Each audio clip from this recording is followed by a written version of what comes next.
네, 이번 순서는 전직 의원들의 시각으로 여의도 핵심 이슈를 풀어보는 여의도 정치 외전입니다.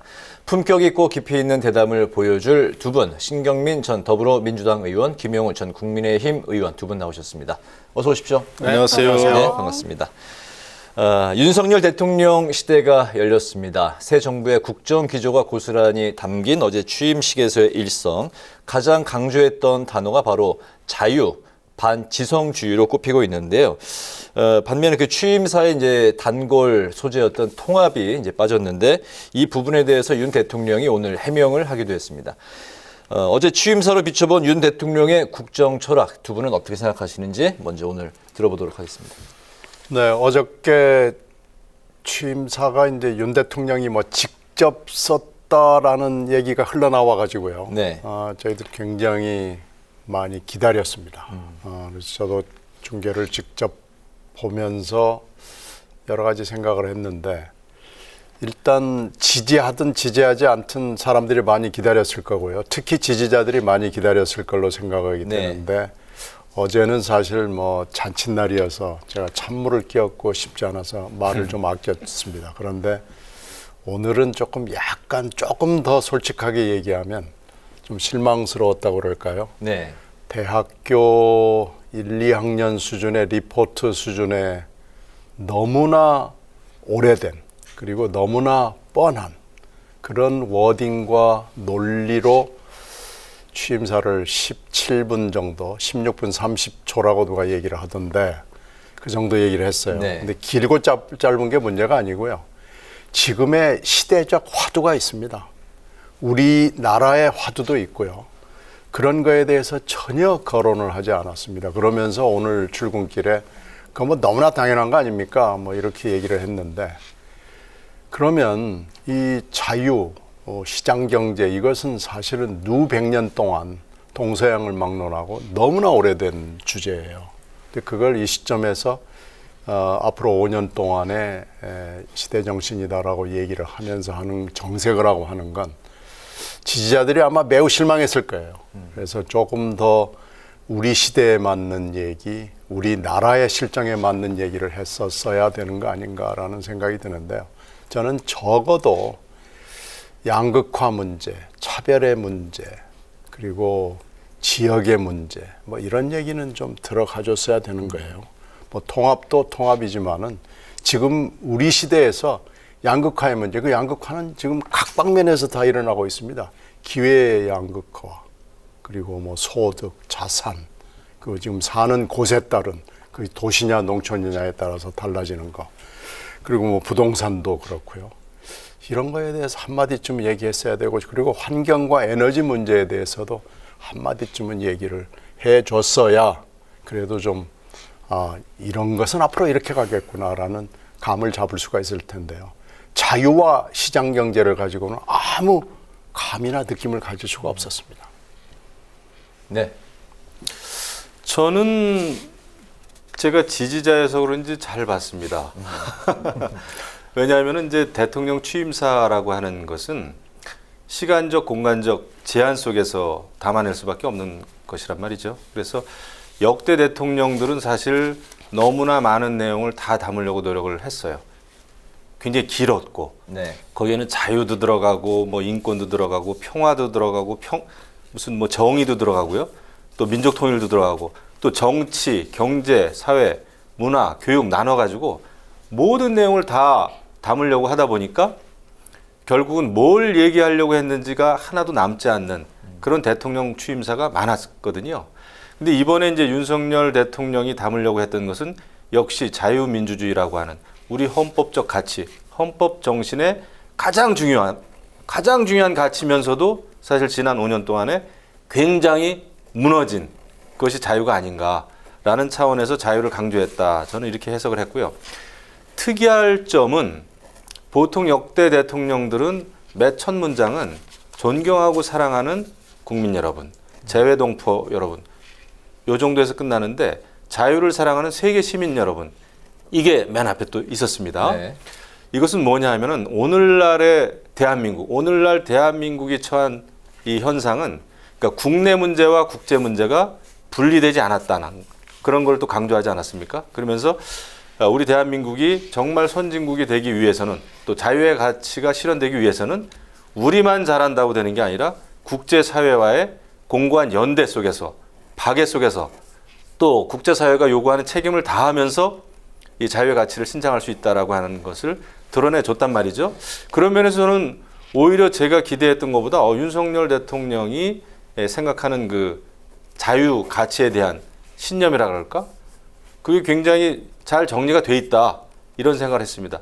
통합이라는 게 빠졌다고는 하지만은 통합을 어떻게 이룰 것인가가 더 중요한데 실천의 문제인데 그 안에 내용은 다 들어가 있어요. 지금 집단적 갈등이 왜 일어나고 있느냐. 자기가 보고 싶은 것만 보고 듣고 싶은 것만 듣는 이런 잘못된 반지성주의 이런 걸 극복하기 위해서는 합리주의와 지성주의가 필요하다라고 분명히 얘기를 했단 말이죠. 그래서 잘 곱씹어 보면 짧지만 할 얘기는 다 했다. 하지만 더 중요한 것은 취임사가 다가 아니다. 취임사는 대통령들의 덫이었습니다. 덫. 문재인 대통령도 사실 취임사 때문에 많이 비판받고 국정평가를 받았잖아요. 그러니까 취임사보다 더 중요한 것은 실천이다. 그걸 잘 해주기를 바라죠. 네. 네, 이렇게 상반된 의견 역시 두 분께서 보여주셨는데요.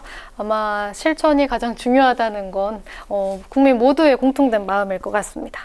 윤 대통령이 오늘로 취임 이틀째를 맞았는데 용산 집무실에서 본격 업무를 시작하면서 용산 시대가 이제 본격적으로 막이 올랐습니다.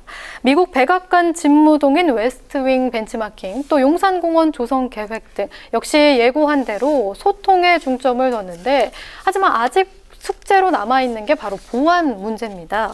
두 분께서도 처음 보시는 용산 시대일 텐데 어떤 부분을 가장 주목하고 계신지 의견 궁금합니다.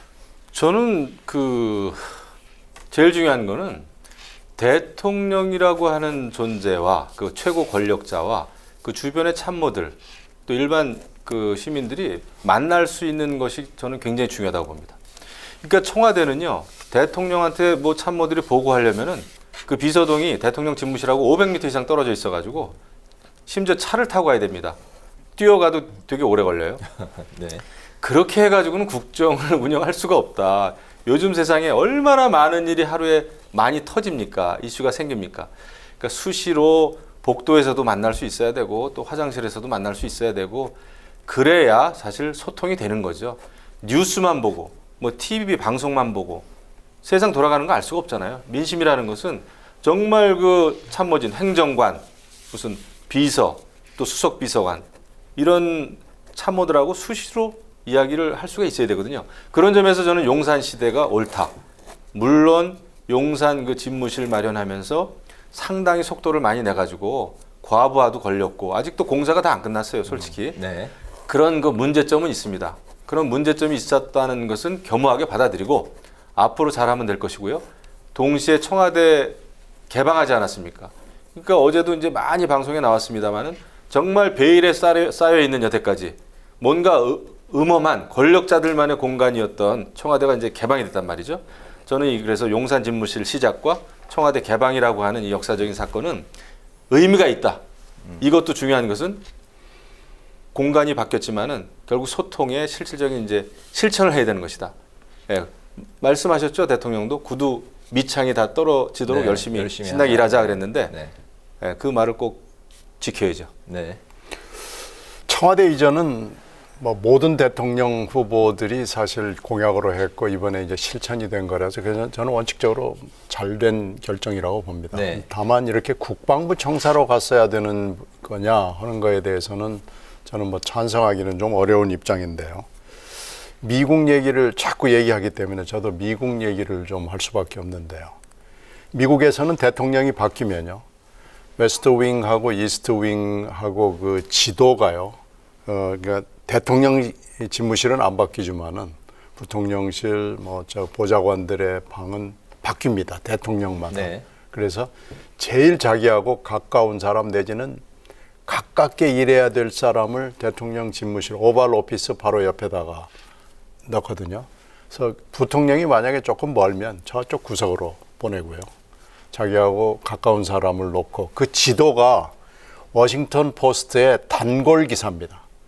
그래서 이번 대통령은 누구하고 제일 친하구나 하는 게 나와요. 네. 그래서 오발 오피스에서 걸어 나와서 몇 발짝이면은 비서실장 방이고 부통령 방은 그거보다 몇 발짝 더 간다랄지 뭐 이런 기사들을 제가 대통령이 바뀔 때마다 워싱턴 포스트에서 봤거든요. 그러니까 우리도 그렇게 가는 겁니다. 근데 그렇게 가야 되는데 사실 청와대는 노태우 대통령이 그 청와대를 새로 개조를 하면서 그런 개념으로 만들지 않고요. 사실은 제왕적인 그 오피스를 만들어 놓은 거예요. 그건 잘못됐죠. 그래서 이게 사실은 조선 총독부 관저로부터 나온 걸로 계산을 하면 83년 만에 시민의 품으로 돌아간 겁니다. 그래서 이건 뭐 원칙적으로 찬성을 하는데 앞으로 진짜로 이것을 잘 만들어야 되는 것은 이건 대통령 이제 당선인이 아니고 대통령이 만들어 가야 되는 겁니다. 정말로 웨스트윙, 이스트윙을 제대로 하려고 그러면은 그걸 옮기는 건 필요한 조건이고 그 내용을 어떻게 할 것이냐 하는 대통령이 만들어가는 거기 때문에 숙제고요. 보안 문제도 숙제고 그 안에 지금 그 지하 벙커 이 문제도 운용을 좀 잘 해가지고 그 공백이 없고 틈이 없도록 잘해야 됩니다. 그건 모두 다 새로운 대통령의 숙제입니다. 네네, 알겠습니다. 다음 질문 이제 또 드리겠습니다. 어제 이거 자연인 신분으로 고향 양산으로 이제 돌아간 문재인 전 대통령인데요.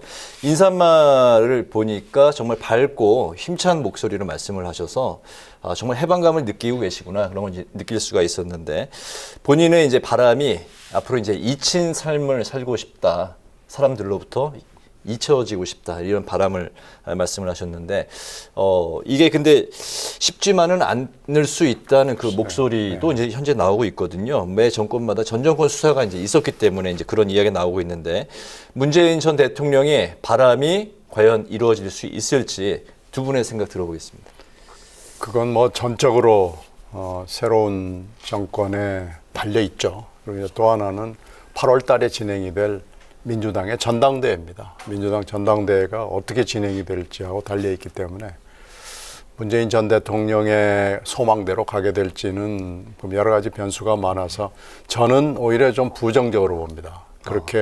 그렇게 잊혀지고 조용히 양산에 거기서 편안하게 그냥 지낼 수 있을까? 저는 좀 회의적입니다. 정치권에서 다시 소환할 거나 말씀. 아무래도 소환하려고 하는 그 자석처럼 끌어당기는 힘이 서울 쪽에서 끌어당기는 힘이 훨씬 더 강할 걸로 생각을 하고요. 저렇게 편안하게 지내는 날짜는 아마 길지 않을 거다라는 생각을 갖고 있습니다. 문재인 대통령 전 대통령이 들으면 악담을 한다 이렇게 예. 들으시겠는데요. 예상 정도가 아니라 거의 그렇게 될 걸로 말씀을 하시는 것 같습니다. 어떻게 보셨습니까? 불행하게도 저도 생각이 비슷합니다. 왜냐하면은 이 한나라의 대통령이라고 하는 그 직업은 정말 운명적인 직업이잖아요. 그러니까 지금은 이제 쉬고 싶은 생각, 자연인으로 돌아가고 싶은 생각, 그 심정도 이해는 갑니다만은 얼마나 힘들었겠어요, 5년 동안. 네. 하지만 국내 정치 상황이 그렇지 않고 또 지난 5년 동안 가장 최고의 정치를 또 해왔고 하기 때문에 이렇게 대한민국 정치가 편안한 정치가 아니라 갈등 상황에서 계속 정치가 이루어지고 있는 한 끊임없이 의견 개진을 요구받을 것이다 생각이 들고요. 그리고 또 제가 생각할 때 이제 거의 임기 막바지에 실질적으로 언론 인터뷰를 하면서 많은 이야기를 쏟아냈습니다. 네. 본인 스스로가. 그거 보고 앞으로도 자연인으로서 조용한 삶을 이어가겠다라는 생각이 저는 안 들었습니다.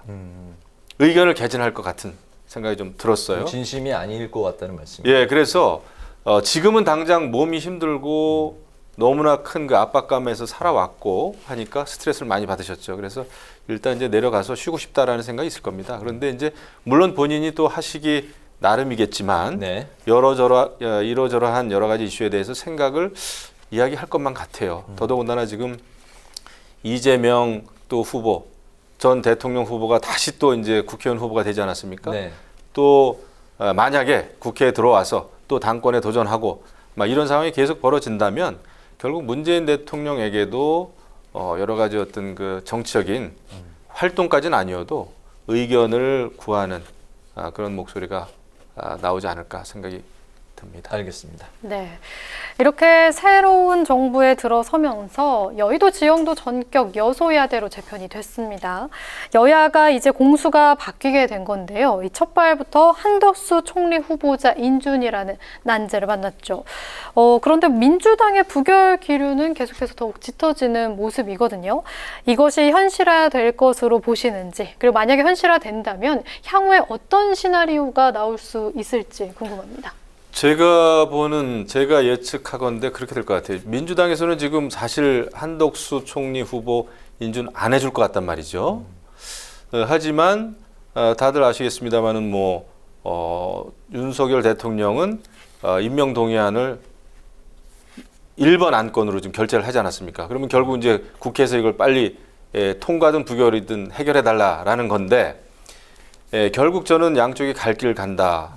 이렇게 생각을 합니다. 결국 이걸 부결시키는 상황이 오지 않을까 생각이 되는데 그러면 어떻게 되겠느냐?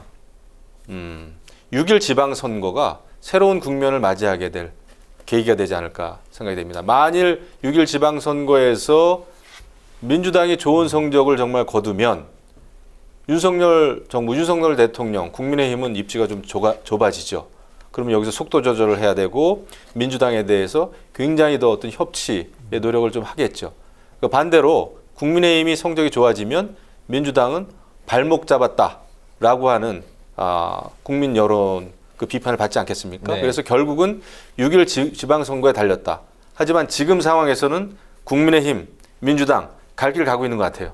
굉장히 어려운 상황이죠. 갈 길 간다는 거는 뭐 총리는 부결이고 그 장관들은 임명 강행 말씀하시는 거죠. 장관들은 제가 볼 때 100% 강행을 할지 안 할지는 모르겠으나 지금 상황에서는 강행할 것처럼 보입니다. 네. 더더군다나 한덕수 총리를 부결시키면 네. 결국은 윤석열 대통령은 임명을 강행하지 않을까 이런 생각이 좀 드는데 네네. 뭐 대체로 동의하는데요. 거기서 이제 정호영 보건복지부 장관 후보를 만약에 임명을 강행한다. 지금 언제든지 할 수 있잖아요. 네. 강행한다 그러면은 한덕수 총리를 임명 동의를 해주기가 훨씬 더 어려워지는 거죠. 지금 현재 몇 사람은 이 사람은 임명하는 게 좋지 않겠다라고 분명히 의사표시를 민주당이 했잖아요. 그 중에서도 1급이라고 그러면은 정호영 장관 후보입니다. 근데 정호영 장관 후보까지 임명을 하게 되면은 민주당으로서는 입지가 매우 좁아지는 거고요. 그렇게 될 경우 아니 그러면은 민주당 정권에서 총리를 했던 사람을 부결을 시키느냐? 라는 또 책임이 있고 또 6일 지방선거에 주는 영향도 있지만은 만약에 정호영 장관까지 간다 그러면은 지금 현재로서 민주당으로서 선택지가 거의 없어지는 거죠. 부결로 갈 수밖에 없는 진짜 강대강으로 한번 붙어보자 뭐 이렇게 갈 수밖에 없는 상황이 될 수도 있고 그래서 내일이나 하여튼 이번 주 안에는 이 방향이 결정이 될 텐데요. 아직도 약간의 여지는 남아 있으니까요. 여야가 특히 이제 대통령 본인을 포함해서 잘 좀 이 전국을 풀어나가는 키를 찾았으면 좋겠습니다. 네네. 네. 아무래도 사실 원활한 국정 운영을 위해서는 어서 내각이 구성이 돼야 할 텐데 이렇게 총리부터 일부 장관들까지 반쪽 내각으로 출범을 하게 됐잖아요. 그러면 이 출범, 반쪽 내각 출범은 누구의 책임이 더 크다고 보시나요? 반쪽 내각은 사실 이번이 처음이 아니고요. 항상 대선이 있을 때마다 그 장관을 꿔주고 해서 그렇게 했습니다. 그런데 이번의 경우는 또 이번에 독특한 네. 경우가 있는 거죠. 그러니까 어떻게든지 풀어나갈 수는 있습니다. 만약에 이제 풀어나갈 수 없다 그러면 정말로 이제 강대강으로 해서 그러면 6일 지방선거에 국민의 심판을 받아보자. 이렇게 또 가는 수밖에 없는 거죠. 이렇게 안 갔으면 좋겠는데 지금 방향은 자꾸 강대강 쪽으로 가고 있어서 걱정스럽습니다. 네.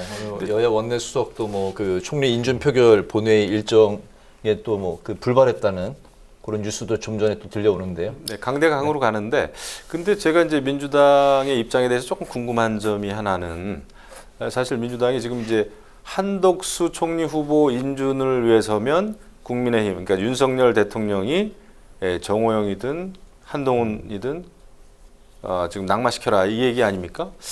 근데 그거는 조금 논리적으로도 그렇고 저는 문제가 있다고 봐요. 정말 한덕수 총리가 문제가 있다면 한덕수 총리를 부결시키는 게 맞고요.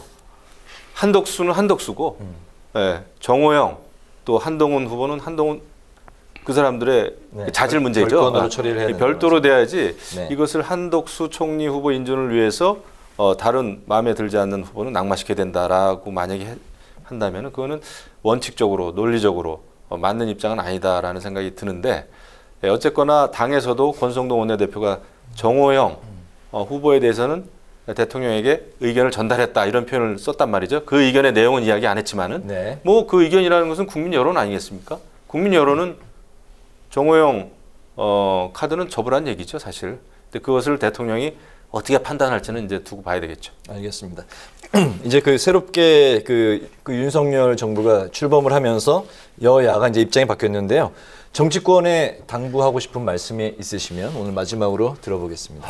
국민들이 지금 매우 불안해합니다. 이 불안해하는 것들을 좀 더 자세히 들여다보고 이 불안을 조금이라도 줄이고 할 수 있는 쪽으로 정치권이 가야 된다고 봅니다. 그런데 이렇게 얘기하는 저도 그렇게 갈 수 있을까라는 회의적인 생각이 들기 때문에 그게 더 지금 안타깝습니다. 네. 저는 뭐 일단은 윤석열 대통령에게 좀 당부를 드리고 싶어요. 어제 취임사 저는 잘 들었습니다. 좋은 내용 많았고요. 하지만 취임사라고 하는 것은 그 대통령의 앞으로 국정평가를 평가하는 네. 국정 운영을 평가하는 그 기준이 되고 대통령의 덫이 됩니다. 지난 문재인 대통령의 아주 훌륭한 취임사를 우리가 돌이켜보면 알 수 있잖아요.